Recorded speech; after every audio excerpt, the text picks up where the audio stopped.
Bila tuan-puan membeli emas di sini-sini sekalipun, termasuk kedai emas secara online ataupun bank, pastikan ada jaminan beli balik emas tanpa syarat, spread value yang rendah, dan juga jual emas dapat duit, bukannya tukar dengan emas yang baru. Public Gold bukan je menjual emas, tetapi beli balik segala jenis emas tanpa syarat dengan harga belian yang tinggi berbanding kedai emas yang lain. Sebab ialah ramai yang menjual emas jenama lain kepada Public Gold. Untuk pengetahuan tuan-puan, emas jenama Public Gold yang dijual balik di Public Gold dapat harga yang terbaik dengan spread value serendah 6 hingga 9% saja. Dan tuan-puan jangan bandingkan emas fizikal yang wujud dalam tangan tu dengan emas digital.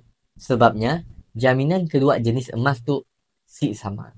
Jom kita mula perbandingan harga emas 999 jenama X dan emas 999 Public Gold yang dijual balik kepada Public Gold pada hari itu, yang katakanlah berat emas 100 gram.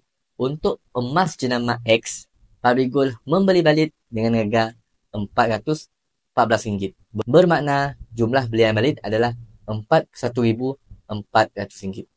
Dan untuk gold bar 100 gram jenama Public Gold beli balik dengan harga RM42,624.